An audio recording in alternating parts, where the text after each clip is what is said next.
Après plusieurs semaines d'absence, c'est le retour de votre émission de l'actualité sportive Multisport 24.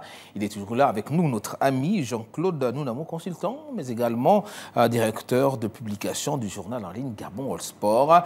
Et avec nous ce soir, un invité qu'on n'a pas très souvent l'occasion d'avoir sur ce plateau, même s'il a déjà fait un tour ici du côté de Multisport 24. Axel Nguema Edou, enseignant-chercheur, docteur en sciences du sport. Merci d'avoir accepté l'invitation de Gabon 24. C'est moi qui vous remercie et bonsoir. Alors messieurs, nous on parle du quel modèle économique pour le sport post-transition, c'est le thème de ce soir. C'est d'ailleurs la raison pour laquelle on vous a invité, monsieur Edou, mais également Jean-Claude Nounamo. Tout de suite, on n'a pas, pendant cette période de transition, beaucoup de choses ont été faites, mais très peu quand même sur le sport. Jean-Claude Nounamo, vous qui avez un regard assez élargi, 360 degrés, alors dites-nous. Alors ce que je vais dire, ça va certainement choquer, mais ça ne devrait pas choquer parce que nous sommes là pour construire et puis remodeler dans ce qui n'a pas marché.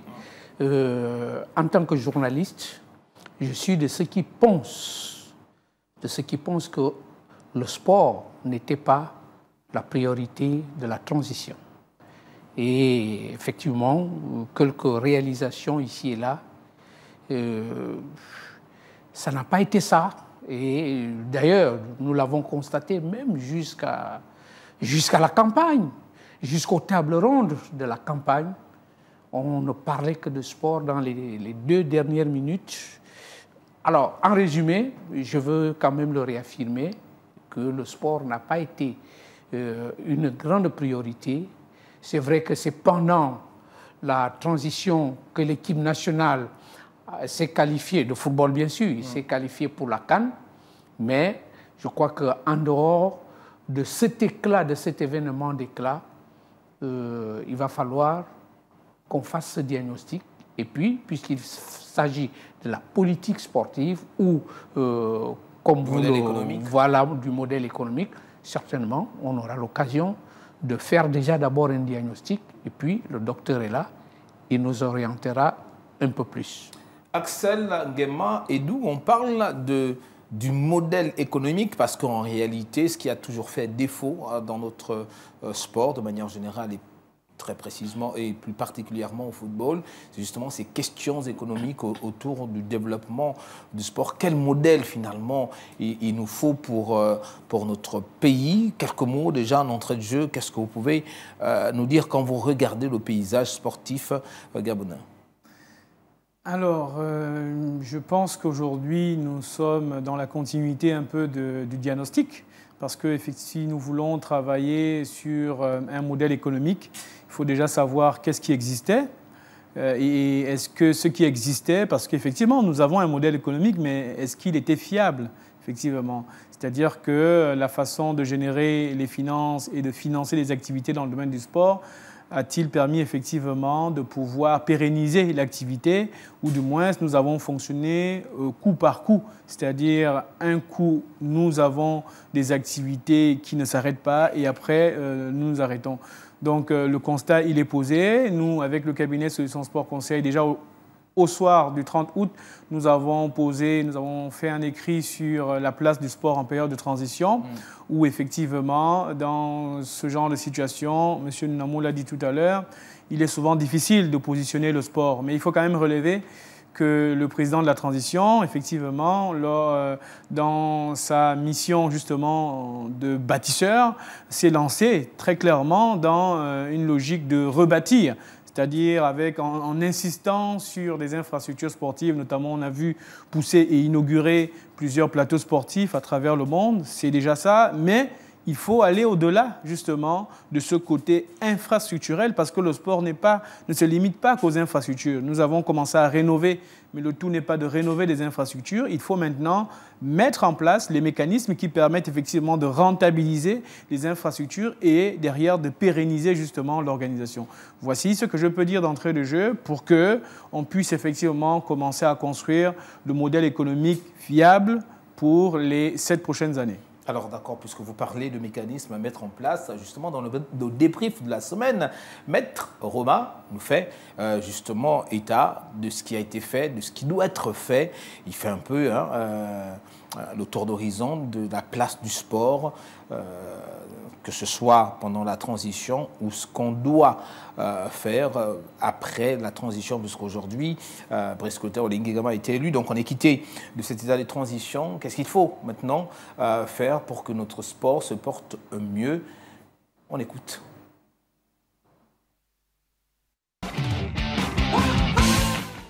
Bonsoir à vous, Gaël Mapessi, et bonsoir surtout à nos invités qui vous accompagnent sur le plateau de Multisport 24 ce soir, 28 avril 2025. Et oui, nous allons discuter comme d'habitude avec pour thème de la semaine, un thème choisi vraiment à propos pour la circonstance 5e République. Nous y sommes rentrés officiellement après cette délibération de la Cour constitutionnelle. Il va y avoir cette prestation de serment du chef de l'État, le président Brice Clotaire Oligui Nguema samedi. La question que se posent les sportifs, et nous sommes là pour ça, et c'est sur ce thème justement que le débrief de la semaine va se tenir. Quel mécanisme pour la redéfinition du sport en terre gabonaise? On va rappeler une chose, la loi qui régit évidemment la pratique du sport et de l'éducation physique en terre gabonaise, la loi numéro 033/2020 du 22 mars 2021.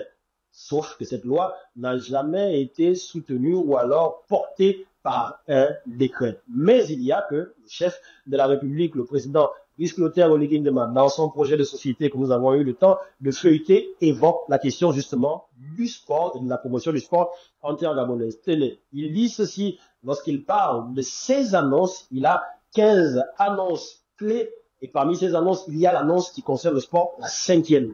Et elle dit, je donnerai un statut solide à nos artistes et sportifs pour qu'ils rayonnent et renforcent la fierté gabonaise. Et ensuite, il y a cette autre partie où est évoquée justement la question du sport au Gabon. C'est dans le projet 6.2 où on parle de la promotion de la culture de la jeunesse et pour procéder de la refonte du sport. Et il y est écrit promouvoir la culture et à la jeunesse, conserver le patrimoine national et refondre le sport à l'échelle nationale. Ce sont des axes stratégiques dans la construction d'une société gabonaise plus dynamique et plus harmonieuse. Le chef de l'État donc prend en compte la question du sport en terre gabonaise. Comment est-ce que ça va se passer? Il évoque dans son projet de société justement les différentes structures d'accueil du sport, mais il s'agit la plupart du temps du sport de masse, du sport amateur. La question du sport professionnel se pose toujours avec acuité. Énormément de fédérations, plus de 20 fédérations au Gabon,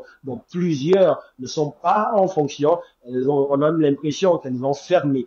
Maintenant, comment va-t-il partir, le chef de l'État, de ce qui existe, donc de cette loi, qui n'a pas de décret, on le rappelle, pour aboutir à une pratique dynamique, harmonieuse et surtout continue du sport au Gabon, pour que les résultats ne soient plus en dents de scie et que le Gabon arrive enfin à son essor vers la félicité du sport. Certainement, vous avez des pistes de réponse à cette question-là. Ça tombe bien. On va vous écouter sur le plateau de Multisport ce soir. À vous la parole, monsieur.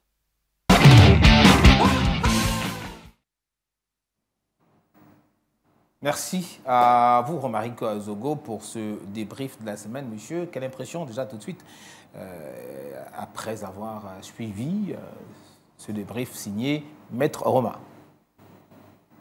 Moi, oui, oui, mais je pense qu'il a posé un peu les jalons et les questionnements de ce que nous pouvons voir ou espérer pour la suite, en évoquant, en présentant un peu ce qu'on retrouvait dans le programme de société du candidat devenu effectivement président élu, M. Brice Clotaire Oligui Nguema.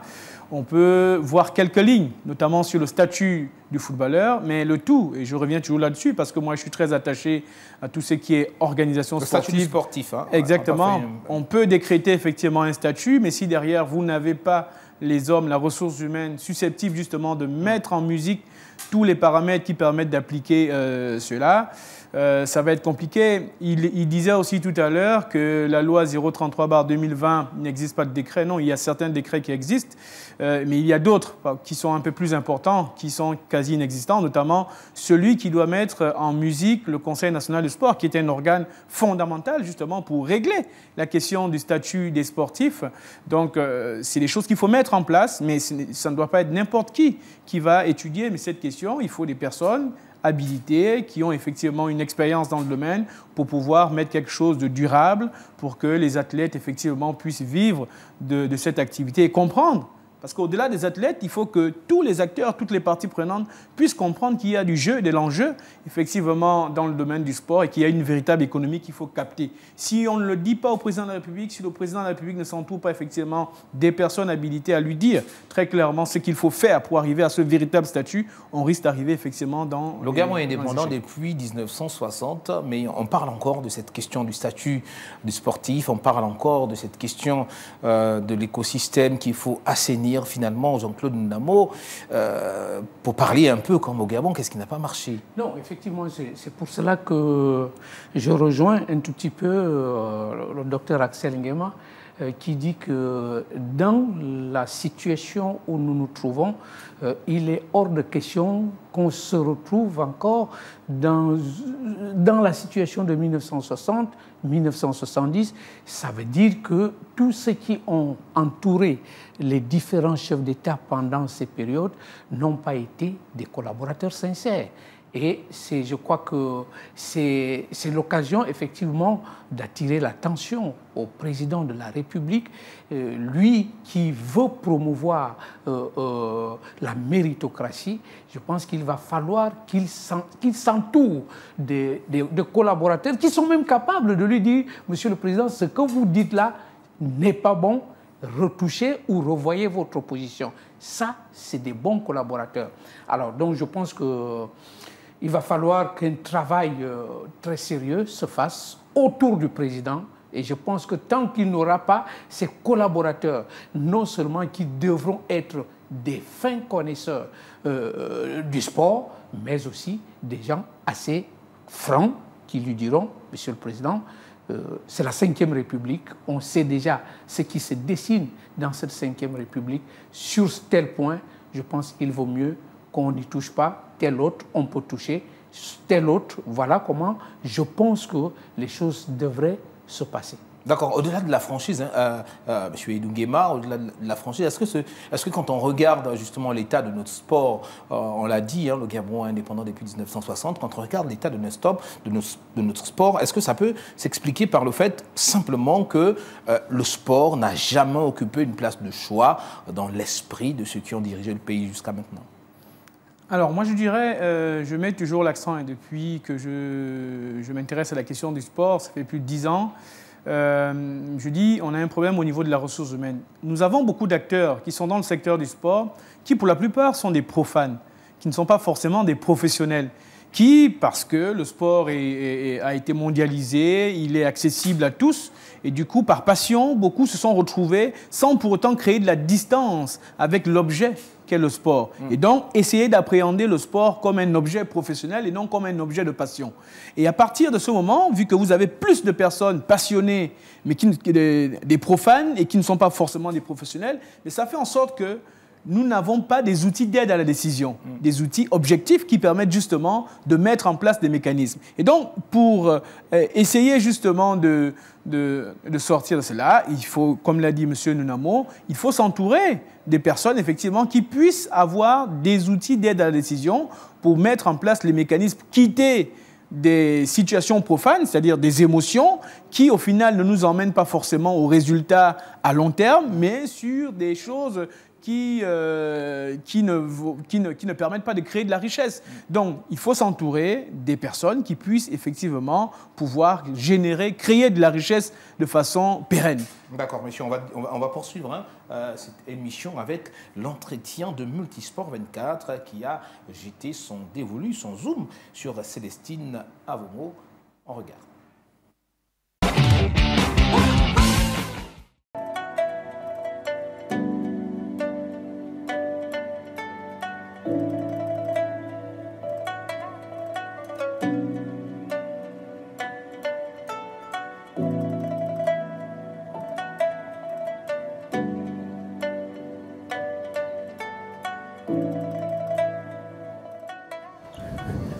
Bonjour.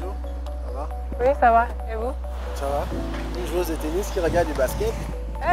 Tu sais que ça, c'est mon sport, le sport que j'aime regarder après le tennis. Oui, j'aime beaucoup le basket.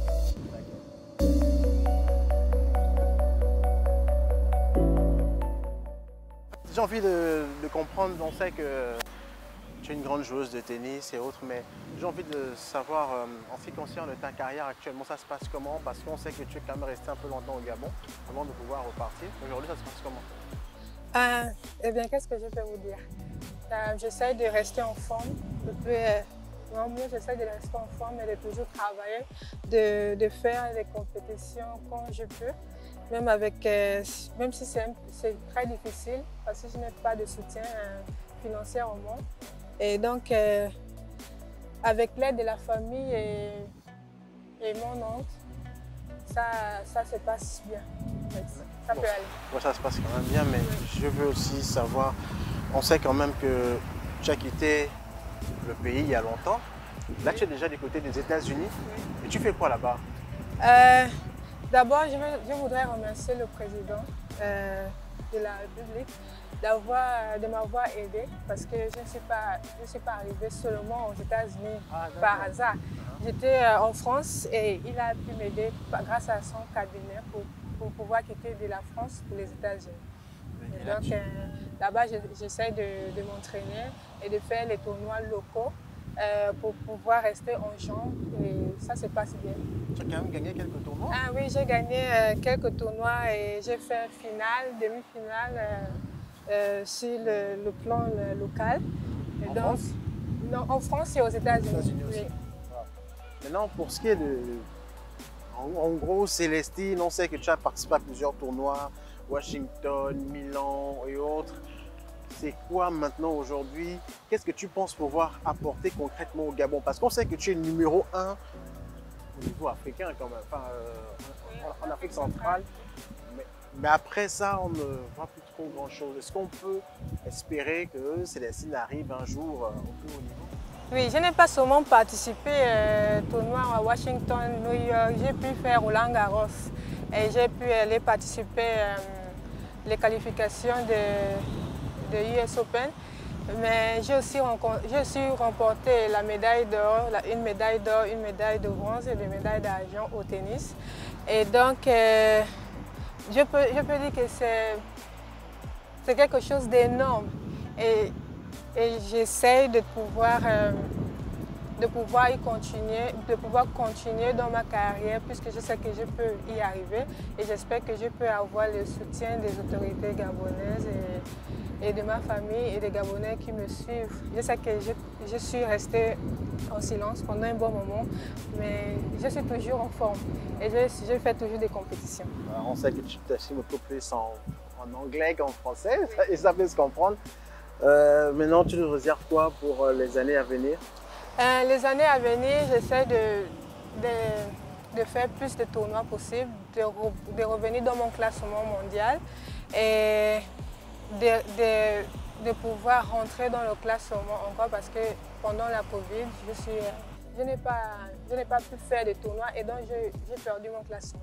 Donc je vais recommencer à faire des tournois professionnels et de rentrer dans le top. D'accord. Et tu occupais quel rang à l'époque? On a 2 classements, WTA, ITF. Donc j'étais classée 470e mondial, ITF, WTA, ITF et 929e en double. Comme je vous ai dit, j'ai pu participer à Roland Garros en 2018 et j'espère que je pourrai encore le faire. Ok, donc bonne chance. Merci beaucoup. Ok, donc on est ensemble. Merci. Moi, je te raccompagne. Oui.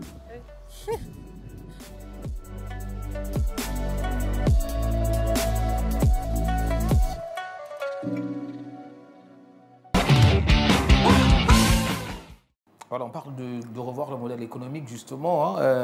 C'est une chose qui, Jean-Claude Nunamo, pourrait faire en sorte que des joueuses de tennis comme Célestine arrivent à s'exprimer aisément. Mais il faut dire que pour le cas de Célestine, que je connais assez bien, pour l'avoir constamment fréquentée et abordée, cette fille a connu une cassure très regrettable. D'ailleurs, elle l'a effleuré dans ce reportage-là depuis 2020. Vivant aux États-Unis, on sait les dégâts que la Covid a causés aux États-Unis. Et ce qu'ils avaient trouvé mieux, effectivement, c'est de confiner tout le monde à la maison, jusqu'aux sportifs. Parce que après un moment, elle était déjà montée vraiment à un niveau au classement mondial. Elle était dans je crois, les 100 premières places au classement africain. Et puis le Covid est venu, elle ne s'entraînait pas, il n'y avait pas de compétition. Et du coup, elle a rechuté. Et ça va faire beaucoup de travail pour elle, comme elle a dit, parce que ce même entretien, elle me l'a accordé, qu'il va falloir qu'elle se mette vraiment au travail. Et le problème qui va se poser, c'est les moyens, parce que le tennis, c'est une discipline assez exigeante en matière de finances, parce qu'il faut faire les tournois dans le monde entier. Tout à l'heure, là, elle parlait déjà de Roland Garros, qui est le tournoi phare de tennis, là où, effectivement, on engrange des points pour se retrouver dans le classement mondial. Et je pense qu'elle a lancé son cri de cœur, qu'il faut qu'on revoie exactement son problème. Est-ce qu'elle est encore boursière? Est-ce qu'elle n'est plus boursière? À ce qui se dit, il se pourrait qu'elle ne soit plus boursière, et je pense que le moment est venu pour que le problème de Célestine soit exactement revu. De toute façon, nous rentrons dans la 5e République. On espère que justement toutes ces questions vont être réglées pour que davantage les sportifs gabonais arrivent à s'affirmer encore davantage, que ce soit au niveau national ou international. Messieurs, on va revenir pour la deuxième partie justement sur cette question de modèle économique. Quel mécanisme mettre en place, avec qui et comment? On fait une petite pause et puis on se retrouve derrière.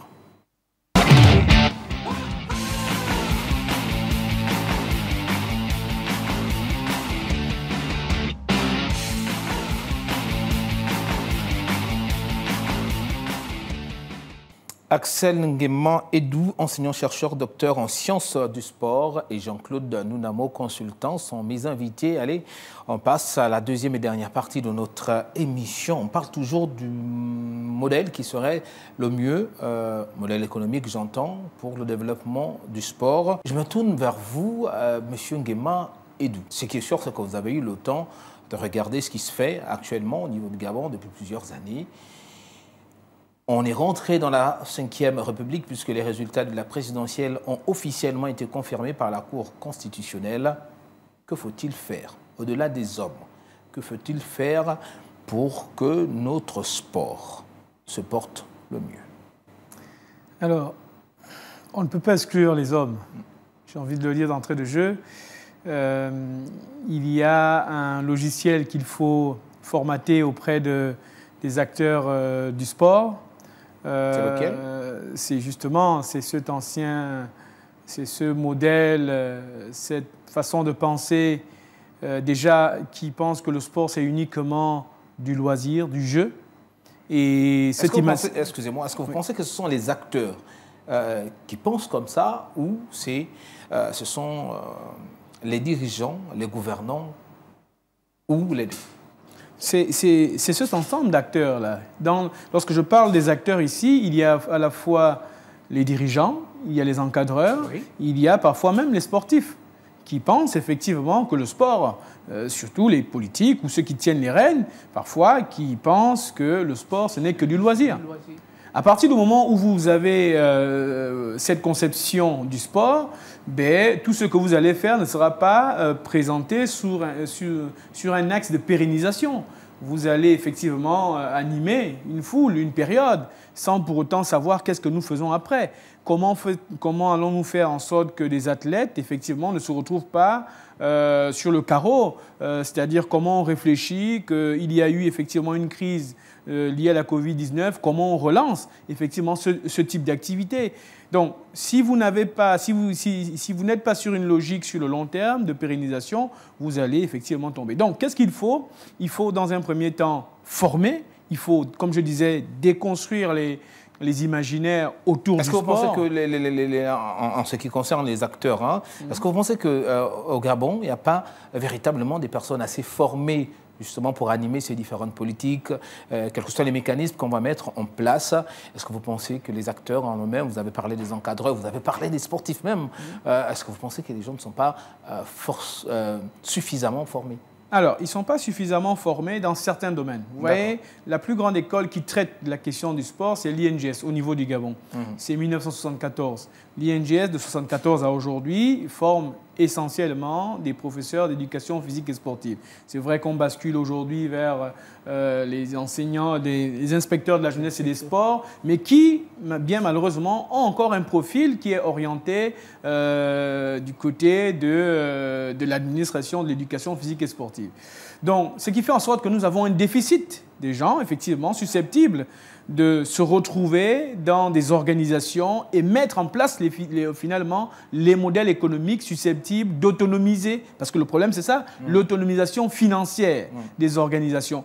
Parce que c'est l'autonomisation financière, c'est le fait que les organisations effectivement fonctionnent bien qui font en sorte que le sportif aussi se retrouve dans un environnement serein, où effectivement il puisse s'épanouir de façon à la fois au niveau de ses performances sportives, mais aussi au niveau social. Parce que s'il arrive effectivement à s'épanouir au niveau social, la société de façon globale va commencer à comprendre que le sport n'est pas qu'un élément ludique, mais qu'il y a effectivement du jeu et de l'enjeu, c'est-à-dire qu'il y a de l'économie à l'intérieur. Et même au-delà justement des sportifs, on va voir que les ménages aussi vont comprendre l'importance du sport, notamment sur le plan sanitaire, parce que, vous le savez aujourd'hui, si nous avons effectivement les chiffres qui présentent un peu tout ce qui est question d'AVC, donc accidents cardiovasculaires, etc., vous allez voir que le sport aujourd'hui peut être un élément qui puisse effectivement permettre de réduire ce phénomène-là. Je prends aussi le cas du chômage aujourd'hui. Vous savez, le milieu du sport, nous avons fait une enquête avec le cabinet Solutions Sport Conseil en 2022 où nous avons présenté qu'au niveau du sport, nous pouvons absorber près de 1501 emplois rien que dans le secteur du management du sport. Parce que nous n'avons pas des profils justement qui sont liés à ce type de profil. Et ce sont les profils justement de management du sport qui permettent de créer de la richesse. Le président aujourd'hui s'engage justement à réduire le chômage. Il faut que le milieu du sport, le secteur du sport puisse justement être un levier pour justement diminuer ce chômage-là. Et nous avons les outils, et c'est ce que nous prenons depuis près de 10 ans, pour que nous puissions mettre en musique justement ces formations, ces profils-là, pour que chaque organisation à son niveau, puisse commencer à avoir un modèle économique propre. Parce que le modèle économique, c'est vrai que nous voyons uniquement au niveau national, mais il doit commencer par la plus petite unité du mouvement sportif, c'est-à-dire le club. Il faut que chaque club puisse effectivement avoir son modèle économique. C'est la somme des modèles économiques, parce que c'est le modèle économique du club qui va au niveau de la Ligue, et c'est le modèle économique de la Ligue qui va au niveau de la fédération, et par la suite au niveau du Comité national olympique. Si la base, si les clubs n'ont pas un modèle économique susceptible justement de générer des finances et de financer les activités, nous n'allons pas y arriver. Et pour y arriver, il faut effectivement des profils en management du sport. Et aujourd'hui, ils sont très peu. Aujourd'hui, je vous le dis, ils sont très peu. J'en connais à peine 4 ou 3, effectivement, qui sont dans ce domaine-là, qui sont formés dans ce domaine-là. Et puis, l'idée n'est pas de se former dans le tas. Il faut aussi être opérationnel, susceptible effectivement de mettre en place des projets de A à Z. D'accord, oui, je voudrais rebondir et puis peut-être une question, étant chercheur, là, le problème de formation se pose avec une certaine acuité. Mais lorsque moi qui suis des années 80, le stade Omnisport, où on se retrouvait tous les mercredis, parfois tous les samedis, les week-ends. Alors, à cette époque, nous avions, par exemple, l'OXU. Il n'y avait pas ce problème de formation, de ressources humaines. Or, l'OXU a prouvé, a montré a donné beaucoup de sportifs au Gabon.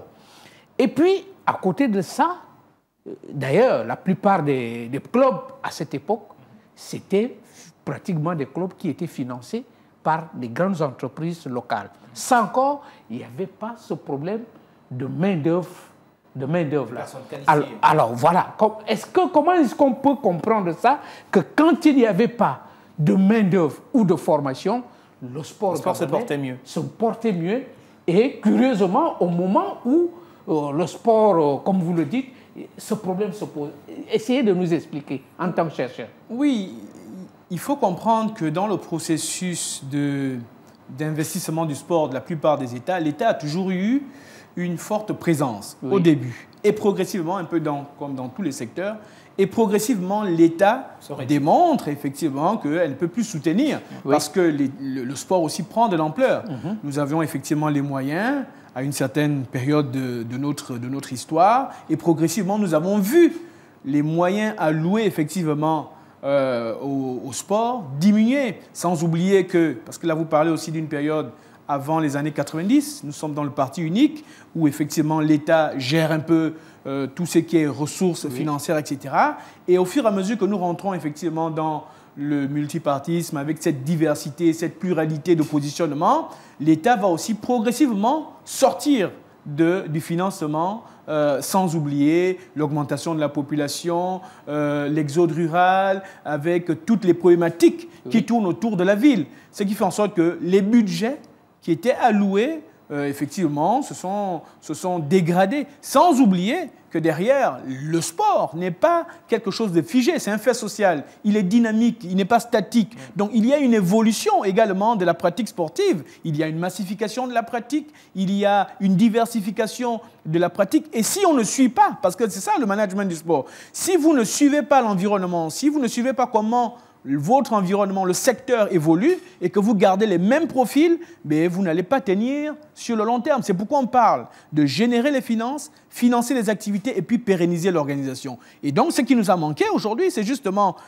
le financement. Il y était, c'était l'État, mais l'État a diminué ses ressources vis-à-vis du sport, mais il nous manquait derrière ce qui permet justement de pérenniser l'organisation. Parce qu'on arrive à pérenniser l'organisation à partir des mécanismes que nous mettons en place par rapport à l'évolution de notre environnement, par rapport au fait que les acteurs n'apportent plus sans doute les mêmes moyens. Et du coup, il faut trouver un modèle qui s'adapte à cette évolution sociale et politique. Qui doit trouver le modèle? L'État? L'État peut accompagner, mais aussi, déjà, il faut que l'État écoute très clairement les acteurs qui démontrent qu'il y a une évolution. Moi, j'ai fait une thèse sur les politiques publiques de 60 à nos jours, où je démontre justement qu'il faut changer le modèle. Par exemple, nous avons parlé de l'INGS, 1974 à aujourd'hui, c'est le même modèle. Alors que la plupart des écoles, l'INGS c'est quand même une référence dans tout ce qui est école dans le secteur du sport de la Conféges, c'est une référence. Mais toutes les écoles qui ont été conçues à la même période au Cameroun, au Congo, en Côte d'Ivoire, aujourd'hui font partie de l'enseignement supérieur. Les offres de formation ont évolué. Les chercheurs, la masse critique en ce qui concerne le sport a évolué. Au Gabon, nous ne sommes que 4, si ma mémoire est bonne, 4 docteurs en sciences du sport. 4 docteurs en sciences du sport. Très peu. Ça veut dire que la masse critique, elle n'est pas influente. Ce qui fait en sorte que à l'université, dans nos universités gabonaises, on ne considère pas encore le sport comme un fait scientifique. C'est une réalité. Vous allez à l'université, vous posez la question, l'université Omar Bongo, vous posez la question, qu'est-ce que le sport? Est-ce que le sport est un objet d'étude? Sur 500 enseignants-chercheurs, vous aurez peut-être 3 ou 4 qui vont vous dire, effectivement, nous pouvons traiter le sport comme un objet scientifique. Alors, à partir de cet instant, si le sport n'est pas traité comme un objet scientifique, ça voudrait dire que son utilisation par les politiques va effectivement être une utilisation erronée parce que nous n'aurons pas des données objectives qui permettent aux autorités de prendre des décisions objectives, efficaces pour que nous puissions effectivement tirer le maximum du secteur du sport. Quand on regarde au Gabon, vous êtes à peine 3 ou 4 docteurs en sciences du sport. En sciences du sport. Personnellement, qu'est-ce qui finalement vous a motivé à suivre ce chemin quand on sait que beaucoup avant vous n'ont pas forcément voulu suivre ce chemin parce qu'ils se disaient qu'au niveau du Gabon, le sport, c'est plus la politique qu'autre chose. Mais vous, qu'est-ce qui vous a motivé finalement? Ce qui m'a motivé, c'est déjà le déficit. Moi, je faisais de la sociologie des religions. J'ai voulu laisser cela. J'ai voulu aller sur quelque chose où il n'y avait pas assez de monde déjà. Il y avait un déficit. Je me suis dit, pourquoi pas? Et puis, un fait personnel aussi, il y avait un grand frère qui avait engagé des études dans ce domaine-là. Et j'ai dit, bon, il ne faudrait pas qu'il soit seul. Plus nous serons nombreux, mieux c'est pour déconstruire justement les préjugés que nous avons dans le secteur du sport. Et donc, nous nous battons pour que nous ayons un peu plus de personnes outillées dans ce domaine pour montrer aux dirigeants qu'il est important d'avoir des données objectives qui vous aident justement à prendre des bonnes décisions. Parce que si vous avez des décisions qui viennent effectivement du bas, parce que le sport est un objet populaire, que les gens s'assiedent effectivement à n'importe quel coin de la rue et puis vous disent voilà, on peut faire ceci, on peut faire cela, sans pour autant avoir le recul nécessaire. Par exemple, aujourd'hui, vous ne pouvez pas parler, par exemple, de la dernière chirurgie du cerveau autour d'un bar, vous n'allez jamais parler de cela. Mais le sport, vous allez parler. Il y a eu le Classico, etc. Tout le monde va dire faisons comme le Barça, faisons comme le Real, etc. Sans pour autant avoir des données scientifiques qui permettent d'avoir l'objectivité dans ce que nous voulons faire. Donc, il faut vraiment insister là-dessus, s'entourer des gens qui connaissent objectivement. La passion n'est pas mauvaise, mais derrière, il faut pouvoir avoir les outils qui vont avec. D'accord, messieurs, on va essayer d'évoluer, Jean-Claude Nounamo, puisqu'on va regarder, bien sûr, avec le concours de notre réalisatrice de ce soir, on va regarder le portrait de Multisport 24 qui est signé de notre pépite, Sarah Zinedine.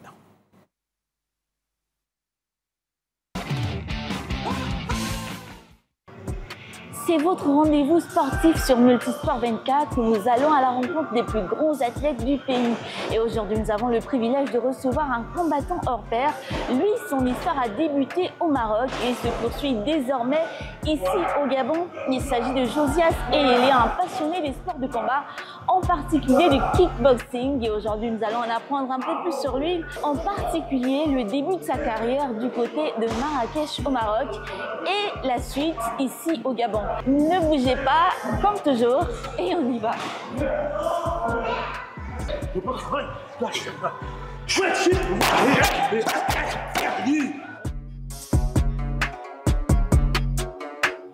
Allez Josias, comment allez-vous? Alhamdulillah, ça va. Préparation physique ou préparation d'un combat en cours?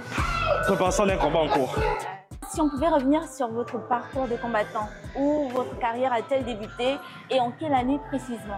Mes débuts ont commencé avec mon papa. Déjà, je tiens ça de lui. Il a fait du karaté, le shotoka. Mais pour être précis, je débute ma carrière avec du karaté, si je ne me trompe pas, en 2003. En 2003, j'ai commencé ma carrière et je me suis vraiment mis dans les sports de combat en 2010. Donc, j'ai commencé par le Sanda Wushu et après, je suis allé dans le kickboxing, Muay Thai, full contact et le K1. Combien de compétitions avez-vous remporté? Je sais que vous revenez récemment de remporter le championnat du Maroc de kickboxing. Effectivement. Et si, ajouter à cette compétition que vous avez gagnée, combien d'autres de ce genre en comptez-vous? D'accord. Alors, pour déjà répondre à votre question, je débute les combats en 2017, plus précisément, comme je l'ai si bien dit, avec le Sanda. Et de 2017 à 2025, ça me fait à peu près déjà une vingtaine de combats. Et parmi cette vingtaine de combats, j'en ai perdu 2. Et j'ai 13 KO en actif. 13 KO, donc on va dire ça comme ça. Et lorsque ma compétition de novembre arrivait 2024, donc j'avais plus vraiment le trac. Je m'étais déjà habitué à eux.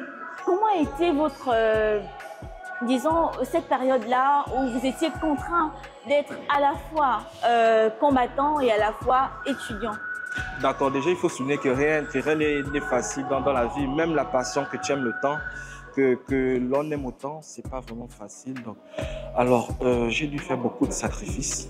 Comme je disais, je suis allé au Maroc pour les études et le sport. Donc, je me suis vraiment établi un programme dès que je suis arrivé au Maroc. Donc, en journée, je faisais mes études et en soirée de 18h 18h à 23h, j'étais aux entraînements. Et ça se passait comme ça de lundi à samedi. Donc je me suis privé de plusieurs choses. Mais comme on dit, lorsque tu veux quelque chose dans la vie, il faut faire des sacrifices, il faut se donner les moyens. Mais ce n'était pas facile. Je me suis lancé un objectif. Par rapport à l'âge que j'ai actuellement, je me suis laissé encore 9 ans dans la boxe, d'être champion du monde, si Dieu le veut, ou être champion d'Afrique. Donc j'ai 9 ans pour réaliser cet objectif. Et vous pensez que c'est possible en 9 ans? 9 ans, ce n'est pas une trop grande. C'est possible. C'est quand même une large marge que vous vous accordez. Je me suis lancé un très grand objectif que si je n'arrive pas à être champion du monde, au moins je deviens champion d'Afrique. Parce que j'ai déjà été champion du Gabon 2 fois et j'ai été champion du Maroc 5 fois. Hormis les galas, j'ai gagné après, comme je disais au début, plus de 20 combats, j'ai 13 KO. Donc j'ai plus ou moins déjà une très bonne carrière. Mais ajouter à cela, il faut que je gagne le championnat d'Afrique et le championnat du monde.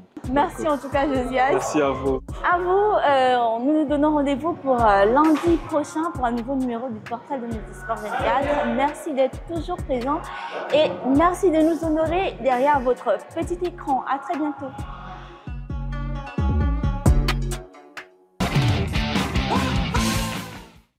Merci Sarah Zinedine pour ce portrait de ce combattant. On l'a vu, on l'a suivi ensemble, M. Nguema Edou. Voilà, des talents malheureusement qui se meurent, qui n'arrivent pas à atteindre parfois les sommets. Parce que justement, cette question du modèle économique, cette question de l'écosystème du sport au niveau du Gabon fait toujours débat. Oui, ça fait débat, comme je disais tantôt, parce qu'il faut qu'au niveau de la plus petite cellule du mouvement sportif, on puisse mettre en place un modèle économique, c'est-à-dire comment on génère les fonds, comment on finance nos activités et comment on pérennise justement l'activité. Pour effectivement un jeune athlète, il n'a besoin que de compétition. Oui. Alors, comment mettre en place des compétitions déjà au plus petit niveau local, au niveau de sa commune, au niveau provincial, au niveau national, de façon pérenne. Et puis, c'est ce qui permet d'aller compétir à l'extérieur. Donc, il faut trouver les mécanismes qui permettent déjà de s'entraîner de façon fréquente, croiser d'autres organisations, d'autres clubs, et puis générer par la suite toute l'économie. Une fois on aura la pérennisation, les autres acteurs, les autres parties prenantes vont se greffer, les médias vont se greffer, les commerciaux vont se greffer, et même l'État par la suite va dire parce que vous faites quelque chose qui aide, qui stabilise la population, je vais vous accompagner.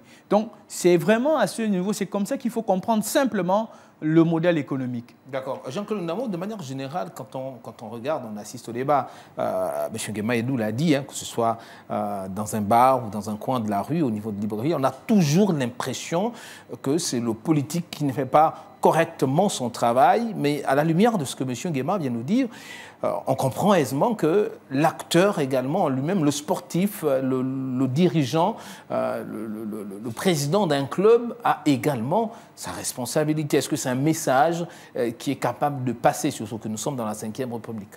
Il faut bien que le message passe. Si je le dis, c'est parce que je vais prendre un exemple assez bête, mais qui est le vécu. Nous sommes dans un domaine comme le football, où l'État a subventionné le championnat national pour qu'il aille à son terme. Comment vous pouvez vous imaginer qu'un club de première ou de deuxième division doive 6 mois d'arriérés de salaire aux joueurs? Voilà des cas de figure. Et là, je vais revenir effectivement sur un certain nombre de choses. J'avais aimé écouter un candidat, je ne vais pas le citer, qui disait que, attention, le modèle économique qu'il faut mettre en place pour le sport au Gabon a besoin nécessairement d'être accompagné par des mécanismes de contrôle. Parce que finalement, on se rend compte qu'on est dans un milieu où personne ne contrôle personne. Vous êtes président de la fédération, vous gérez votre fédération comme vous pouvez. À la limite, parfois, les athlètes vous ne savez même pratiquement rien de vos athlètes. Et moi, je pense qu'il va falloir que tout cela soit revu. Vraiment, il faut que ça soit revu avec la Ve République. Et je parle également sous le contrôle du docteur.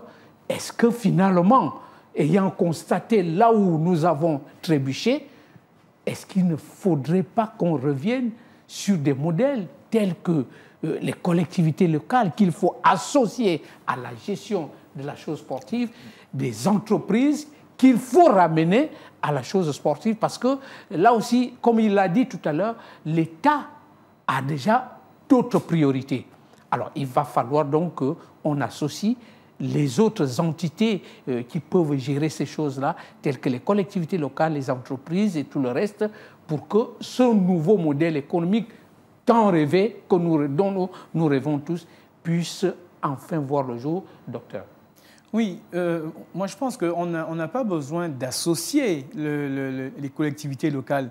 C'est pourquoi je dis qu'il faut déconstruire vraiment des imaginaires. Oui. Une collectivité locale, par principe, ne doit pas, du moins c'est la partie étatique qui est la plus proche des populations. Oui, donc ça va se faire naturellement. Exactement. Et à partir de cet instant, si je travaille pour le bien des populations et que le sport participe justement au bien-être des populations, je dois pouvoir mettre en place des mécanismes qui puissent effectivement faire en sorte que les populations de ma cité effectivement puissent jouir de ce bien-être-là. Parce que si nous voyons que le sport effectivement contribue à la santé, contribue à l'éducation, pourquoi moi, en tant que responsable d'une collectivité, je ne mettrai pas une partie de mon budget à l'intérieur? Donc je pense que là-bas, ce n'est pas un problème. Vous avez évoqué la question justement des acteurs, et je pense qu'il faut le rappeler à chaque fois, c'est que le mouvement sportif est par principe issu du droit privé. C'est-à-dire que ce sont des associations, ce sont des individus qui se lèvent un matin et qui décident de créer une association. Lorsqu'on crée une association, on doit pouvoir à la base comprendre et connaître qu'est-ce qui va financer mon activité. Oui. Je ne vais pas d'abord compter sur l'État, je dois avoir mon modèle économique propre. Est-ce que ce sont effectivement les licences qui me permettent d'avoir l'équilibre financier de mon club avant que l'État effectivement vienne à la rescousse? L'État vient à la rescousse et c'est pourquoi on parle justement des associations reconnues d'utilité publique. C'est parce que l'État va voir que ce que vous faites contribue effectivement à l'épanouissement de sa population, qu'elle va vous apporter un plus, que ce soit en termes d'infrastructure, que ce soit en termes de finances autres. Mais si vous n'avez pas d'abord au niveau, dans la plus petite cellule, votre propre modèle qui montre à l'État, parce que c'est question de gagnant-gagnant. Vous êtes bien structuré, vous avez des ambitions fortes qui permettent effectivement à la fois pour les collectivités de vendre la commune, de créer du flux humain, parce que les collectivités aussi vivent du flux humain, parce que vous allez faire venir des équipes et du coup, nous gagnons, tout le monde gagne. C'est comme ça que derrière, on peut vous financer. Et ce sont des petits principes qu'il faut effectivement faire comprendre pour qu'on puisse passer le cap. Alors, merci à vous, messieurs. Malheureusement, nous sommes arrivés à la fin de cette émission. On aurait voulu vous garder un peu plus d'avantages, mais la télé a ses exigences. Le temps qui nous est imparti est arrivé à son terme. Merci à vous, monsieur Axel Nguema Edou. Je rappelle que vous êtes enseignant-chercheur, docteur en sciences du sport. Merci également à vous, Jean-Claude Nunamo, de nous avoir accompagnés tout au long de cette émission. Merci. Merci. Voilà, Multisport 24, c'est fini pour aujourd'hui. On se donne rendez-vous la semaine prochaine. D'ici là, portez-vous bien.